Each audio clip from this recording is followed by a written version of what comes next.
certainly once again, largely because of UKIP's collapse. In June, they polled just 1.8% of the vote. That's down 13.9% on 2015. 32 of their 35 candidates lost their deposits. Now they're searching for a new leader amid claims of infiltration by the far right. Shelley Phelps asks if the party's over. Now, her report contains some flash photography. Riding high, UKIP unleashed a political earthquake in 2014, topping the European poll in the West Midlands and the wider country. High expectations were set. And what we'll do is put our country first, freedom first, and we will save our country from the EU. And next year at the general election, guess what, folks? We're going to take seats. Well, those hopes were dashed here in Dudley because he came third. But overall, in this region, in the 2015 general election, UKIP took over 400,000 votes and almost 16% of the vote share.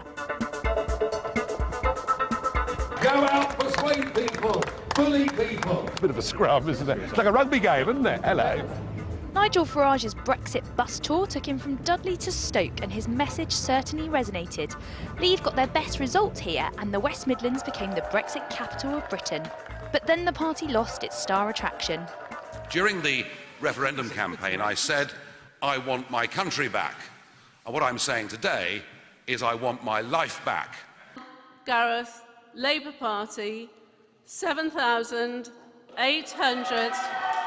The Stoke by-election should have been fertile ground, but new party leader Paul Nuttall's bid to become the next MP failed miserably, and he was left fading into the background.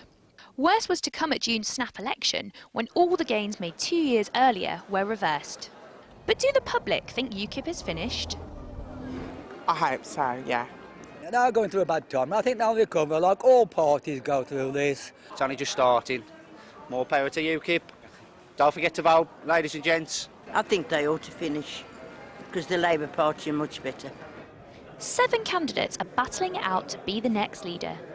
Anti-Islam campaigner Anne-Marie Walters is the bookies' favourite to win, but her bid has split the party. She's also backed by former English Defence League leader Tommy Robinson. There are now just 22 UKIP councillors left in the West Midlands, and one of them says that she'll resign if Walters wins. She's not of the standard we require with the beliefs that we have. She doesn't belong in our party, and she should go to the EDL and run them.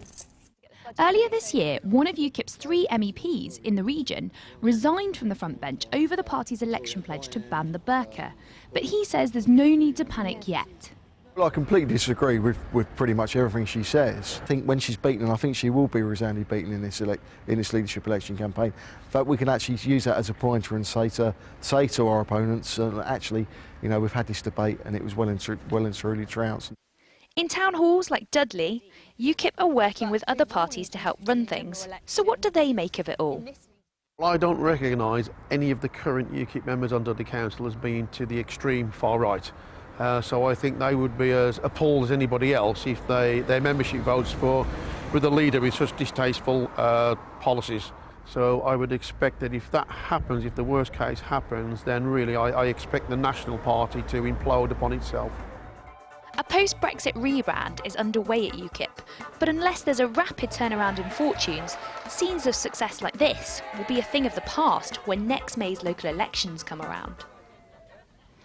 Shelley Phelps, and Anne-Marie Waters tells us she's more than happy to debate with her critics in the party, but she's speaking to what she calls the marginalised and forgotten British public. Now, there are 7 candidates running for the leadership. The winner will be declared on Friday. Well, now we're also joined here today by the UKIP MEP, Bill Etheridge. You have said that if Ms Waters is elected to the leadership, you will leave the party. Is that still your view? I find her views unpalatable and her style and approach unpalatable. What I will do, my mind is clear on it. I'm going to speak to the people in my local constituencies associations who I represent as soon as the result is in, and tell them how I feel. We'll have a conversation, because they put me there, so I shouldn't take any instant reaction, but I know exactly what I think, and I'll be making it clear to them, and we'll see where we go from there. But you must have thought this through, and to be absolutely clear, how do you feel as we sit here now about the prospect of leaving this party that you've represented for years in the event of potentially her being elected? She's the favourite. Deeply saddened.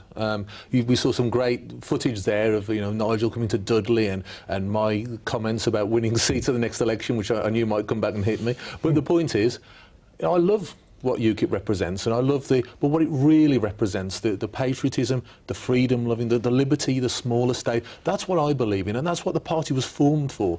What's happened, and not just because of Ms Waters, but because of other people as well, the party has narrowed down to something that's more unpleasant and more unpalatable. Peter Whittle is the other likely potential winner. I mean, what would be your position if he turns out to be the new leader? Very similar. Peter's just a better spoken version. Frankly, I like him as a guy, I know him, but his views are not those that I would consider to be UKIP. And really, it's taking us down a very dark alley that we don't need to be in. What is it specifically about the views of Ms Waters and Mr Whittle that you really don't like? Look, what it is, we all understand that there's an issue with extremism and Islamic terrorism. Everyone gets that, every party gets that.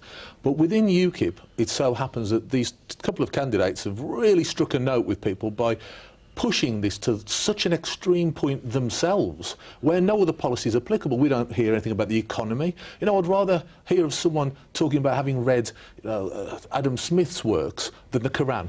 That's much more relevant to running a country. Now, I've been actually reading through some of the things that are being said in this argument by them, actually, and I can imagine that you feel uncomfortable, as you say, but isn't the reality that there will be many people out there who do actually agree with this position? Of course they will. And the position itself, look, if we're talking about the fact that there's an issue to be dealt with, I agree. No one is more hardline when it comes to dealing with terrorism and internal security threats than I am. What I don't believe in is demonising, whether intentionally or not, one whole section of society. That's absolutely wrong. We look at people and judge them all under British law to the same standard. That's how it should be done. Do you see large-scale defections away from your party? Will you sit as independents, potentially? Well, there's that possibility. I mean, I can't speak for other people. Politics is a funny old game, but I certainly speak for myself when I say that I would find a victory for that side of the party unpalatable, and I'll be discussing it with my constituency. Quick comment as a Midlands MEP yourself? I'm very concerned at the anti-immigration, the race hatred that is generated by certain of the UKIP members, and I don't include Bill in this, but I think really UKIP has become a complete irrelevance now. I would echo what Anthony says. What is the point of UKIP? It would be the question that we ask. In Stoke-on-Trent, the by-election, they told us they were going to win in February. In June, lost their deposit. I mean, there has been a remarkable turnaround in electoral fortunes, and unfortunately there are some people in their party, and again I don't include Bill in this, who hold views that are more suited to the BNP than UKIP. Who do you back in the leadership then?